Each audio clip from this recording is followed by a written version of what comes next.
3 big Saturdays on this Big Ten schedule. This is one of them. Michigan and Penn State fired up for this game in Happy Valley. Think about the implications for each team, right? Michigan, who I believe has played better than anyone in college football. I think they're the #1 team in the country. Boy, do they need to prove that this weekend against an excellent Penn State team. And on the flip side for Penn State, they're not out of this race either in the East, but they have to win this weekend. So I'm excited also for Drew Aller, a young quarterback. Exponential growth, that's what you expect. He took a big step versus Maryland last week. Now can you do it against one of the best defenses in the country? We'll get into the breakdown here of this one. It is our big story. And last year when these two teams played, it was a big rout in Ann Arbor as the Wolverines ran away with it in the second half, literally winning 41-17. 418 rushing yards. They averaged nearly 8 yards per carry. Here's James Franklin on how his team has addressed that deficiency. We've been much more disciplined and consistent in gap responsibility. There's been times where we've tried to make plays and get out of our gap, and against gaps and against good teams, the ball will find the open gap. And I think we're a little bit bigger. I think that the size has helped us as well. We're a little bit bigger across the front, specifically the D-line. And then, with them offensively, I just think they do a really good job of getting a hat on a hat. So a really good job of IDing the front, being able to get their six blockers on our 6 most dangerous defenders. And I think Corum's got the ability to have tremendous vision and balance. That was the story of the game last year, and we're going to get into when Penn State has the ball and Drew Aller. I mean, I think there are a ton of really interesting subplots. But the story last year was exactly what we were talking about there. It was Michigan's ability to run the ball against this Penn State defense. How do you think that can be different this year? Like, do you buy into what James Franklin is saying? And is it different on the other side as well? Oh, yeah. I think the Penn State defense has taken strides, and that's kind of to be expected, right? With Manny Diaz, year one, he said things clicked midseason last year, and they've built on that this year. What changes to me is Michigan's formula to success. Last year, they leaned heavily on that run game, and they can still do that this year. But when you look at the numbers, I think the strength has almost become JJ and this passing attack. So though Penn State has taken strides and though Michigan is still going to run the football, the key to me this game is JJ and the Michigan wide receivers going up against, this is the best secondary, the best set of corners they've seen all year. One thing that's really interesting, just from a schematic standpoint, I think if you watch Michigan, how often do you see Roman Wilson catch a ball running across the field, right? Those deep crossers, they love that. That's great against single high coverage. Why? When the safety's in the middle of the field, the leverage of the DBs, they are on outside leverage. They want to funnel all those routes back inside to the middle of the field. Well, Roman Wilson runs like 22 miles an hour or something like that. He's fast. And when you're playing single high coverage like what Manny Diaz does, Michigan is going to attack that with Roman Wilson on the crossers. Ohio State did that with Marvin Harrison Jr. as well. So I'm interested in the pre-snap mind games.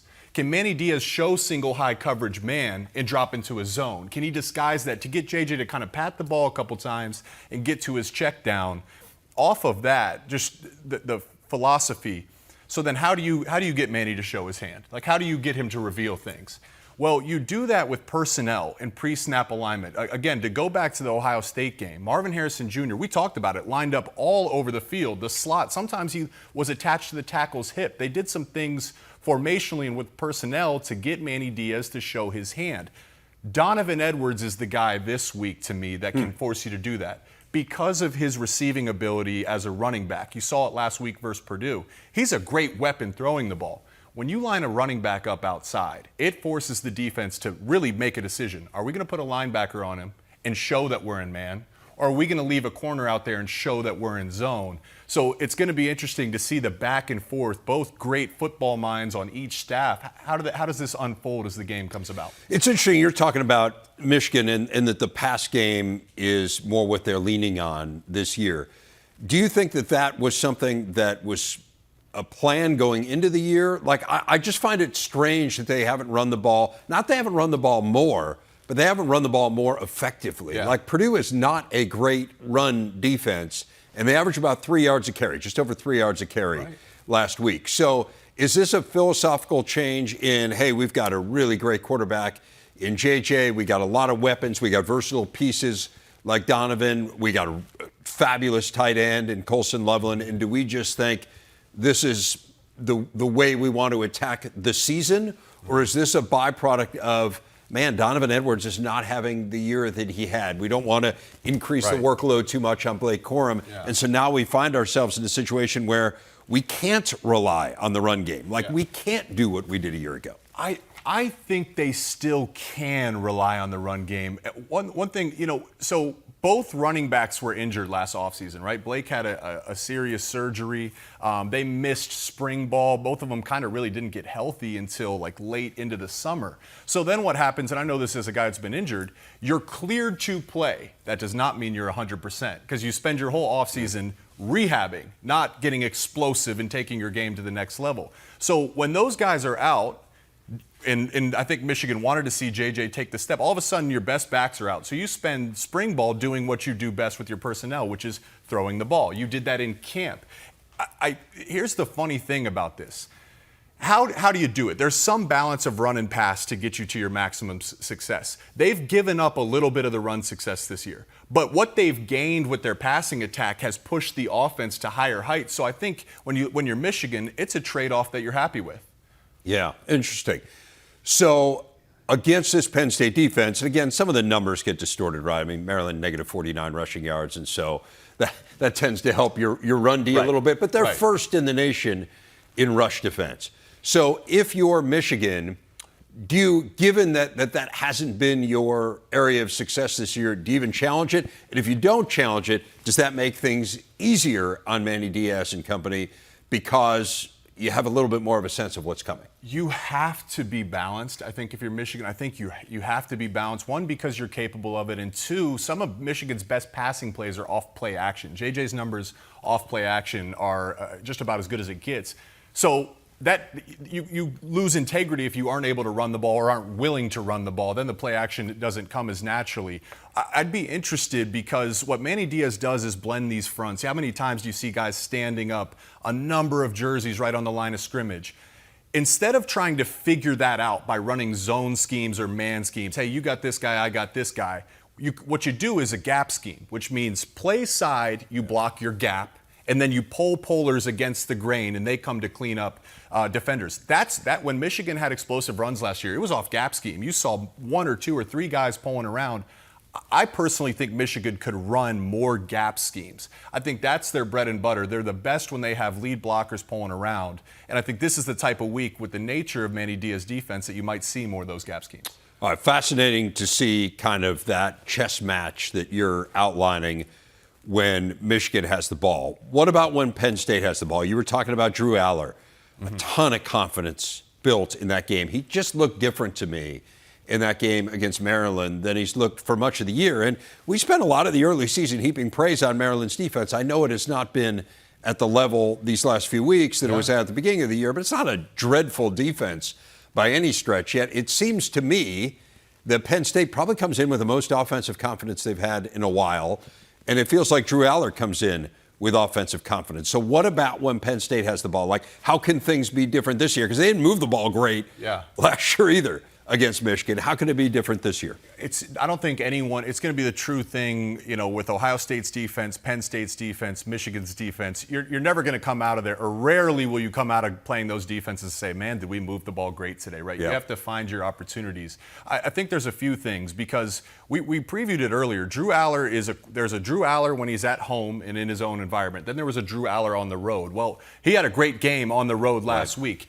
When things are new, the growth is exponential. Like we could think about a guy like Pat Mahomes in the NFL. He's not going to get 25% better, but 1 or 2% can make. That's the upper end of this extreme. Whereas Drew Aller, it's his first season starting, so the strides are going to be bigger. He's learning significantly week over week. That Maryland game can be huge for a young quarterback from the confidence standpoint. And I think it works two ways, because Keandre Lambert-Smith has been as solid as they come as their wide receiver one. Dante Cephas, they've been waiting to see who's that, and he had a good game. The tight ends are good weapons. So you look at this and you say, Drew Aller, you faced Ohio State in Columbus earlier in the year. That's not where you're most comfortable. Now you're coming off a big road victory, which is probably your best passing game of the career as an offense total. And now you're back home as well, which is just going to add to that. So it'll be really interesting for Aller. Can you build off of it, right? Can you continue this momentum against the best defense? One of them, depending if you want to say Ohio State or Michigan, one of the best defenses he's seen all year. I'm going to ask you the same question that we asked about Penn State's offense going in the Ohio State game, and the answer in that game was a resounding no. Mm-hmm. Can you beat Michigan without explosion? Because I think we have to accept at this point that for whatever reason, Penn State just doesn't really have explosion. And you look at this Michigan team, I mean, they've only allowed the opponent in the red zone 11 times all year. They've given up one touchdown. So it seems to me like you're going to have to score from outside the red zone to beat them. If this year, what we've seen so far is an indication. And it's just not clear to me that Penn State can do that. It's not clear to me either. I don't know that I would go into this week expecting Penn State to just do something that they haven't really done throughout the season. I don't know that they're just going to suddenly pop off a couple of explosives. But if we're talking about the Ohio State game in specific, here's where you can make significant improvement, and it's on third down. You know, they were horrendous on third down, which limited their total opportunities of offensive plays. Yeah. They didn't run that wing T formation has been one of their better plays this year. They didn't run it at all versus Ohio State. So the question for Penn State is maybe it's less about the explosives. It's, can you get 2 or 3 or 4 or 5 yards when you need it most in those third down situations? That's where this offense can start to take some steps. Got to be in third and manageable too, right? That's going to be a huge part of it. What about the pressure component in this game? And we're going to have Joel Klatt on here in a bit. I want to ask him about that. But how do you see the pressure on each side here? Michigan, just as a... Yeah, just kind of each side. Yeah. Summarize it. So the pressure for Michigan is there's no room for error because of their schedule. If you want to go to the college football playoff, if you want to compete for a national title, which I think Michigan believes they can, well, there's no room for error. They haven't built enough buffer on the front end of their schedule to lose a game and still have a strong case. So Michigan knows they have to win. They have to do it on the road. Of course, everything surrounding the program too. How's the maturity of these guys? Does it band them together or does it pull them apart?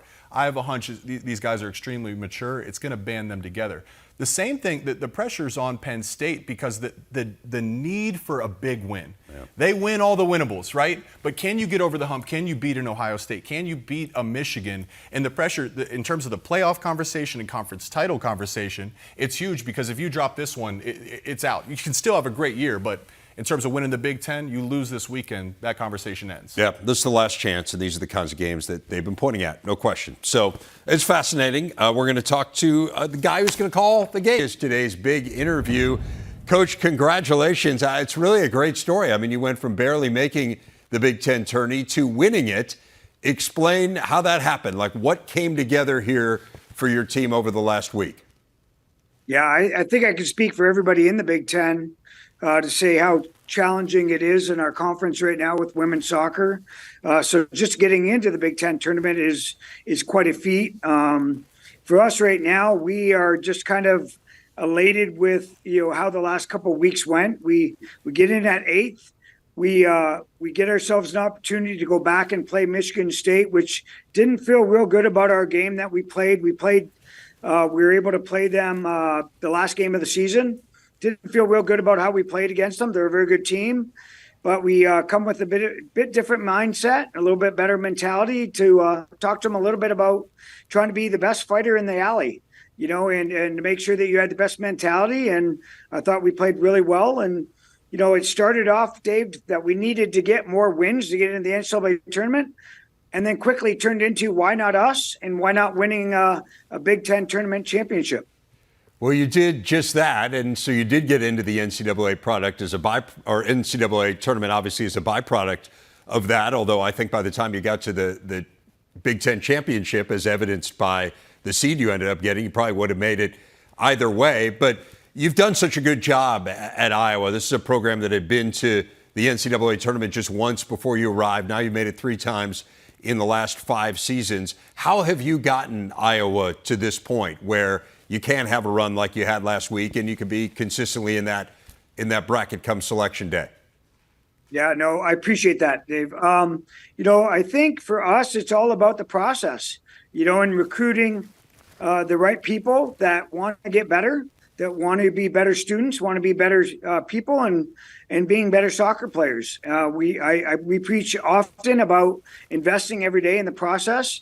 And then if you do that, you honestly do that, and you compete to being the best you can and help your teammates doing that, you're going to be there in the end where you want to be. And that's the NCAA tournament, the Big Ten tournament, and hopefully hosting trophies. So, we talk a lot about, empowering one another. And if you're coming to Iowa, you're coming to get better. I think we have a lot of coaches in our athletic department, Lisa Bluter, Kirk Ferentz, Fran McCafferty, that Tom Brands, that their players, their athletes get better in the 4 or 5 years that they're here. We preach development, and not everyone wants to do that, but we're certainly all in on that, and try not to waste a day getting better as Hawkeyes. You talked about hoisting trophies, and you did a lot of that at your last stop. You were at Grand Valley State, and you won just an astronomical percentage of your games. I mean, 90%. You were a perennial national championship contender. What's been the difference here? I mean, obviously no one's going to win at that level at Division I. It just isn't done. But what's been the difference in terms of the challenge of making the move to, as you say, just an incredibly competitive league in the Big Ten?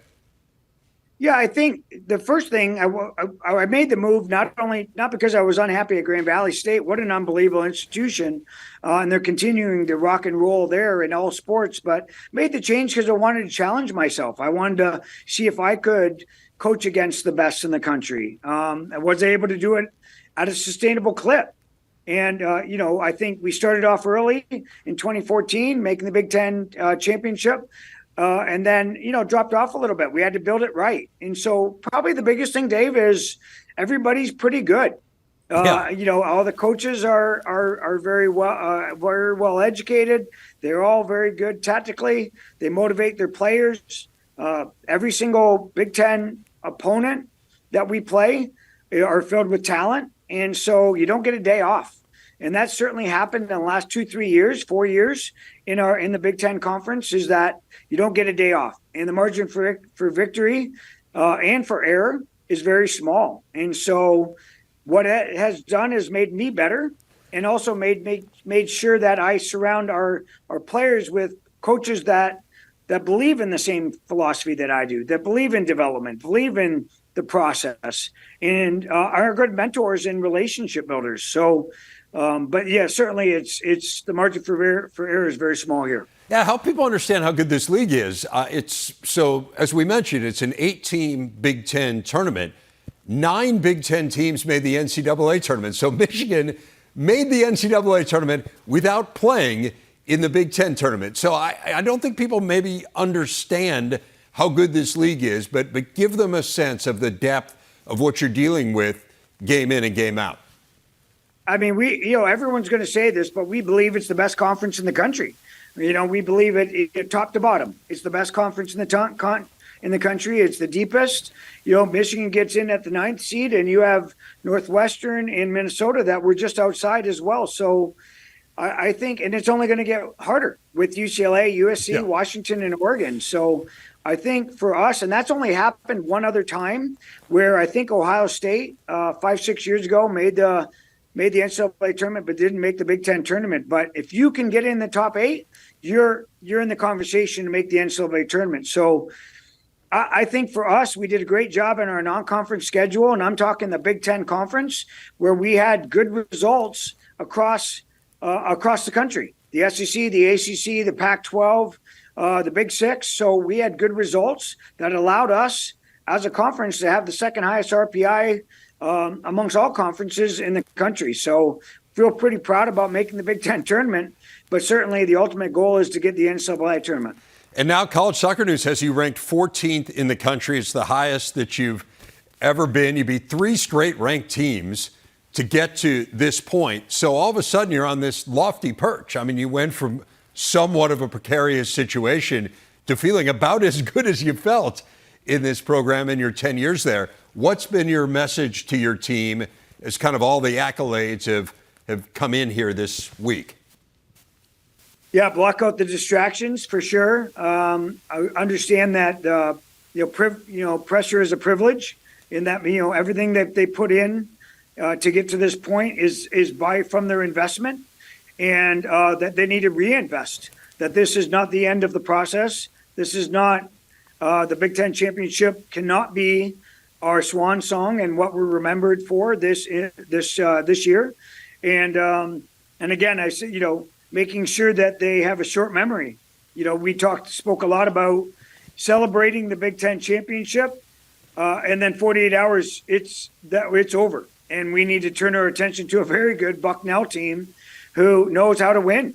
They've made the tournament 3 years in a row, and they're littered with talent and blue collar players. So I think it would be a disservice to our season and to the philosophy of what we believe in, impacting each other by investing in the process, for us to think that we're done and we've made it. So we've spoke a lot about reinvesting in the process and having a short memory as to what happened last weekend. As you said, you get Bucknell tomorrow night, and this is a first for your program. I mentioned you've been to the NCAA tournament 4 times, but this will be the first time that Iowa's hosted an NCAA tournament game. So I leave you with this. What does that mean? What are you hoping to see tomorrow night in Iowa City? Well, I mean, first of all, playing in front of our Hawkeye fans is an incredible feeling. I was just telling our team this morning after practice, and I didn't have a deep appreciation for this until I got to the University of Iowa. But what support and passionate fans, but also within the athletic department, text messages. Women's golf came up before practice and brought us a sign and wished us luck. And playing in front of them, they're so proud of what we've done, and we take great pride in playing for them, playing for the Tiger Hawk. So when you are able to break milestones, which this is one, we have a high enough seed that we're able to host a game. We have a lot of people out there making our already nice field look very good, because we're going to have a big crowd, and we're going to have a great match, and we're going to put on a good show. Both Bucknell and Iowa will do that tomorrow night.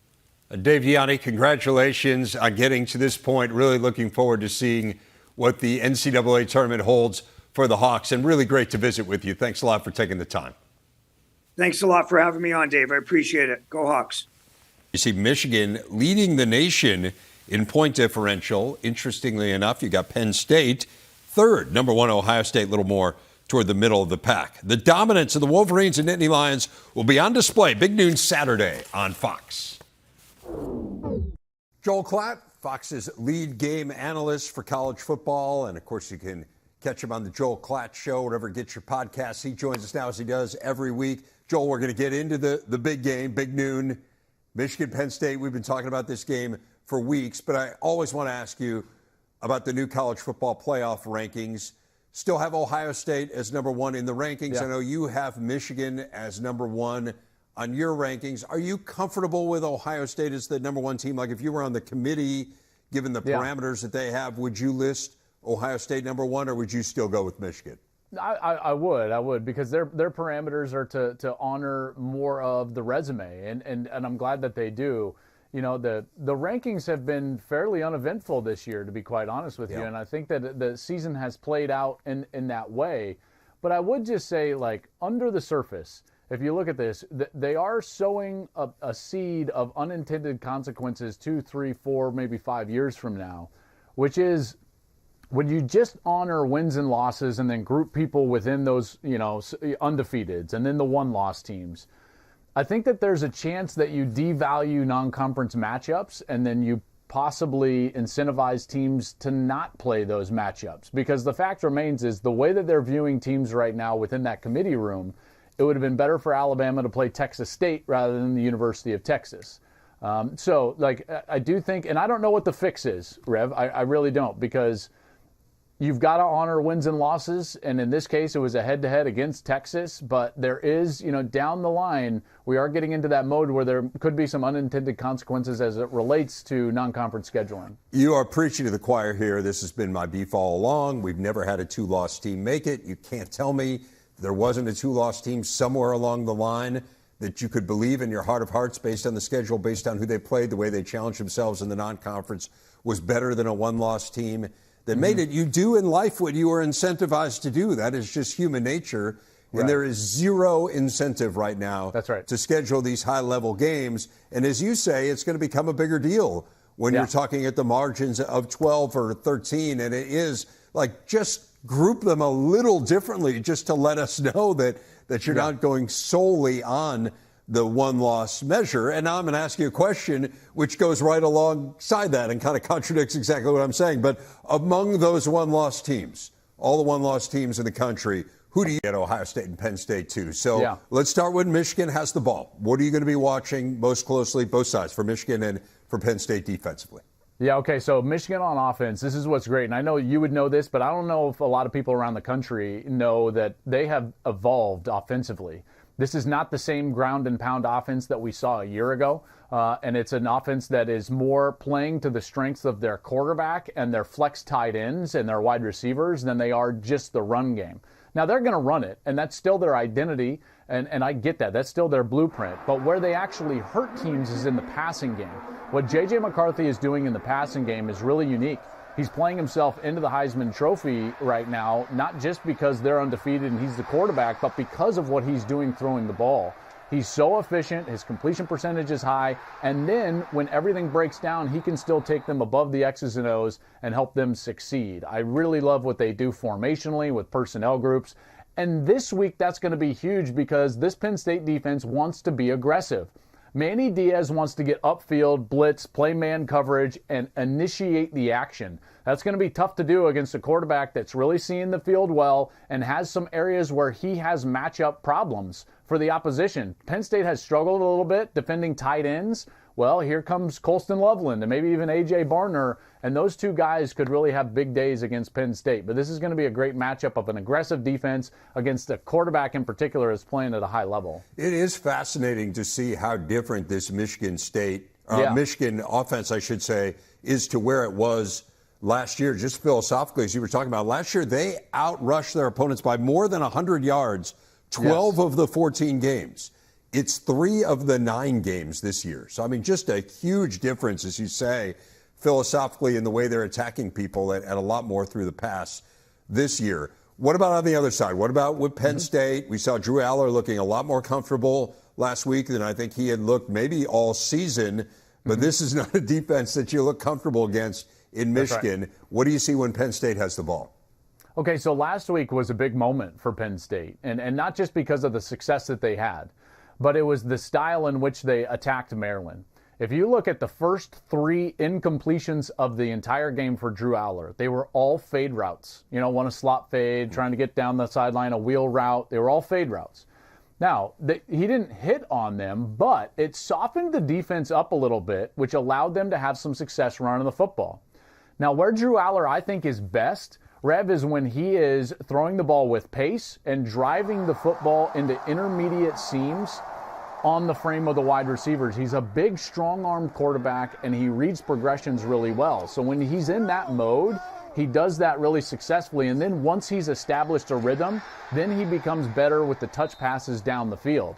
As evidence, the touch pass to Dante Cephas was late in the game on that left side. That was his best pass that he threw down the field all day long.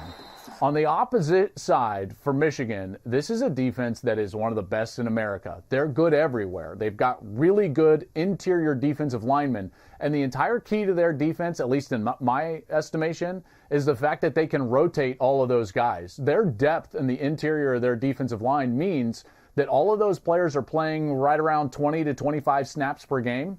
Well, guess what? They can give you full-out effort on all of those 20 to 25 snaps, which really puts a lot of pressure on the opposition's offensive line. So Aller is going to be under pressure. There's no doubt in my mind. And I think it's going to be incumbent on Penn State to be able to run the ball against Michigan in order to keep some of that pressure off of Aller.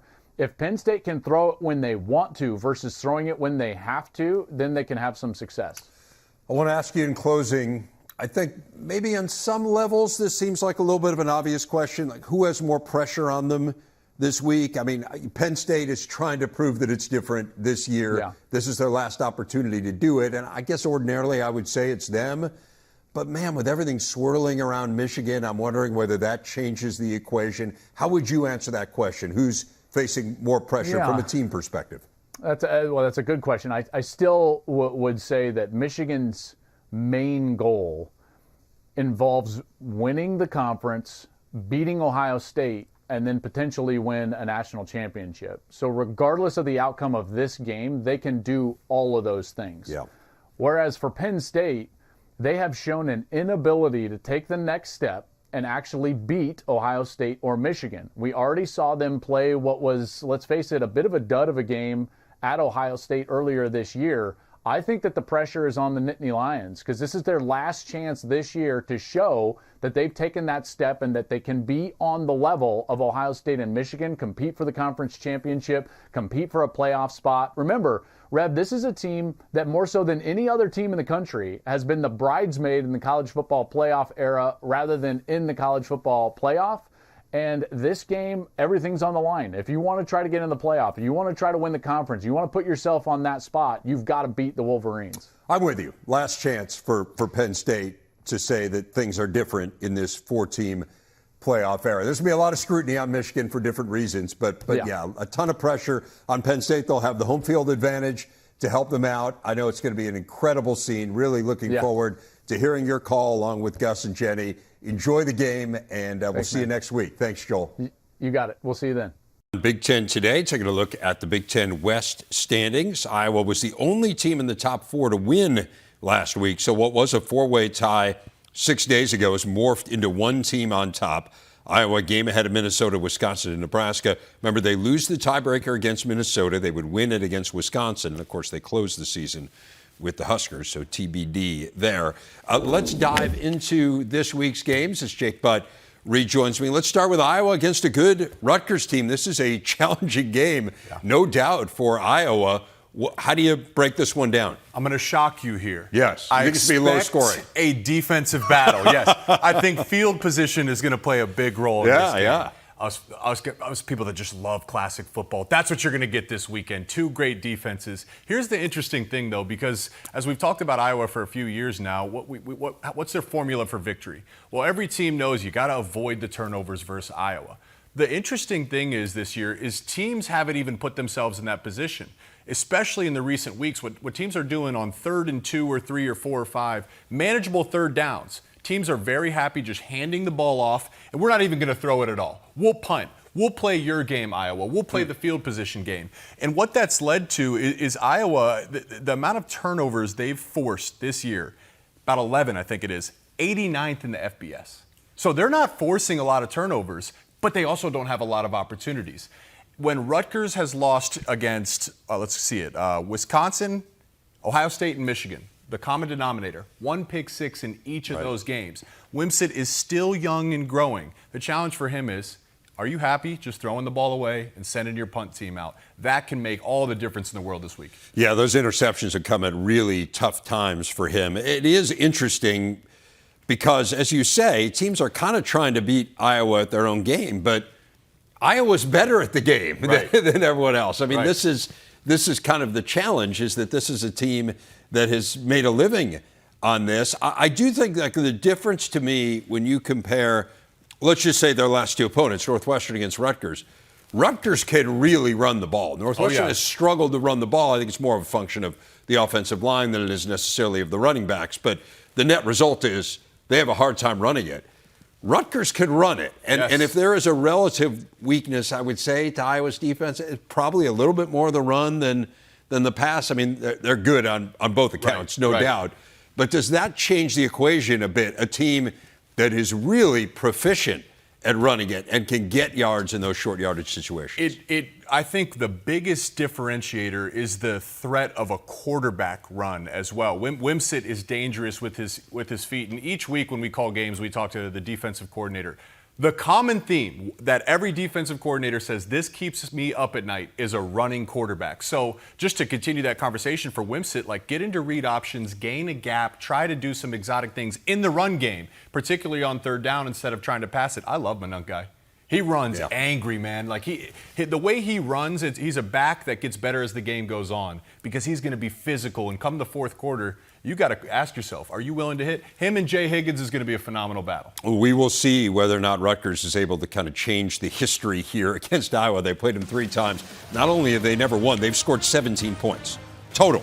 You can see that game Saturday here on the network. Jake will be on the call. It's part of our football doubleheader. We got Illinois and Indiana, followed by the Hawkeyes and Rutgers. All starts with Big Ten Tailgate Saturday, only on the Big Ten Network and the Fox Sports app. Let's go to some other West games. You have Wisconsin stumbled against Indiana last week, so now they host Northwestern. We don't know about the health here for Wisconsin. It seems to be that's the biggest question every time you go into a game with them. What are you looking at here? That is a huge question. To start with Wisconsin's defense, though they're not elite as we may have seen in recent years, they're still doing a good job. They've only given up plus 25 points once, and that was versus Washington State. So they're holding teams to a few amount of points. It's going to be tough for Northwestern to score. So then the key is the flip side, as you said. The number one thing to watch here is the health, particularly of Braylon Allen. It took them way too long to find success in the run game last week versus Indiana. Tanner Mordecai dressed. Yeah. I wonder what that is indicating. So those are the things. It's literally, to me, this comes down to the health of their offensive weapons and what that could mean to get Wisconsin to score points, because I trust Wisconsin's defense to make it really hard on Northwestern. Trying to avoid losing 3 straight home games for the first time since 2002. Wow. It has been a while. Northwestern has the nation's longest road losing streak. What about Minnesota? Trying to bounce back. They will take on Purdue. This one, both offenses have really struggled, right? That's just been the continuation of this year. For Purdue, they've only scored more than 17 points. They've only scored more than 17 points one time, and it was versus Illinois. They are struggling to get things going. But Minnesota's defense has been shaky at times as well, particularly in the pass game, as we saw last week when Illinois was able to drive the ball right down. So I wrote down, I said, when's Hudson Card going to pop? When are we going to see it? I know he's capable of it. We saw him in camp. He does some really nice things. Great in camp. Could it be this week? Maybe. We're waiting to see that. And then for the flip side for Minnesota, I know they want to run the ball. I know that's what they want to do. But to me, when you play Purdue, the biggest question is can you beat man coverage? And that, to me, says, can Daniel Jackson, who I really like, I think he's a great, great receiver, and then Brev Spanford, the tight end, can those guys have a game? They need those guys to have collectively close to 200 yards this week to have a chance to beat Purdue.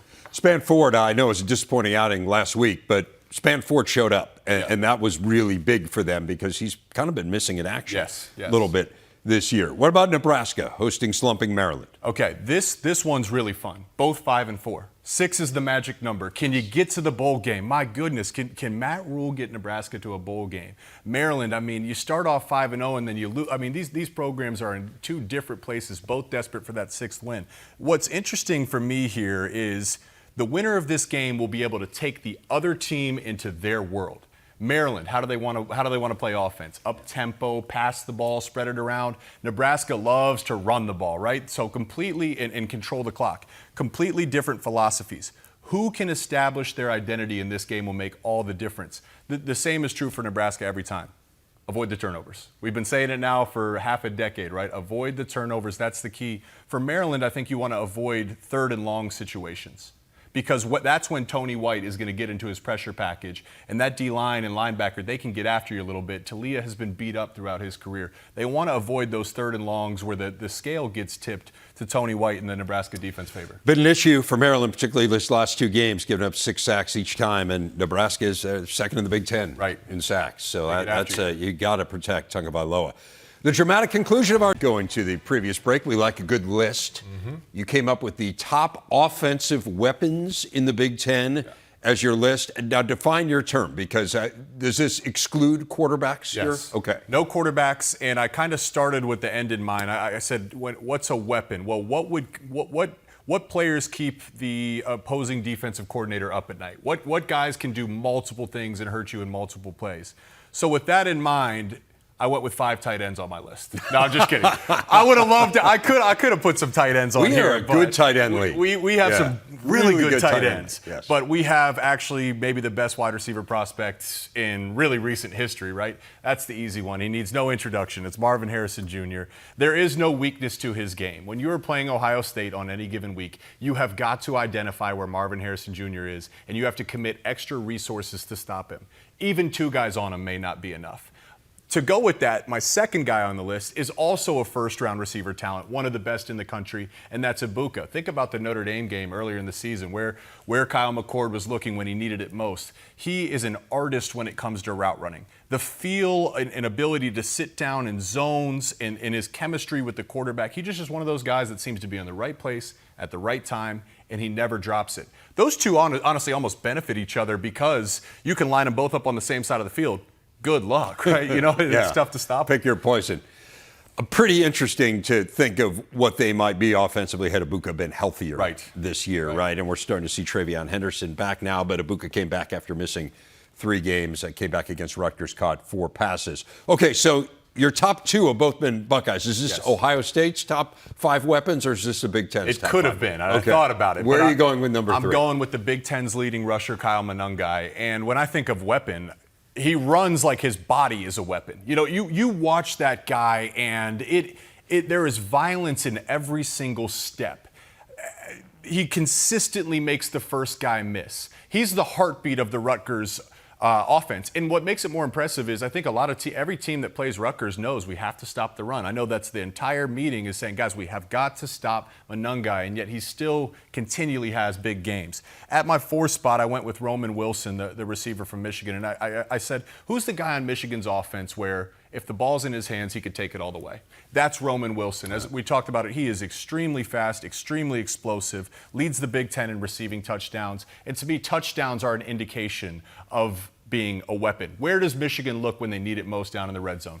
Well, it's Roman Wilson. And he's the first Wolverine with double-digit touchdown catches since Mario Manningham, 2007. That's been a long time, and obviously we've still got a number of games left here. So there's 1 spot left, number 5. We're going Who got the nod? Columbus, baby. And I'm really happy to put Trey Henderson on this list because I just think about his career path. Early in his career, we're sitting there and we're thinking, this guy's a first-round talent, the best in college football. He was injured last year. Healthy enough to play, but injured. Dealt with some injuries this year. What you've seen recently is Travion Henderson at his best. He is dynamic. He can catch the ball out of the backfield. He has that extra gear. When Henderson is healthy, that might be the biggest elevator of Ohio State's offense. When he's healthy, he might be the best running back in college football. Are you familiar with the Billboard charts, or are you too young for that? I am not. Okay. Oh, wait. Top 50 Billboard? Yeah. The records, top records. Yes. And if it was the fastest rising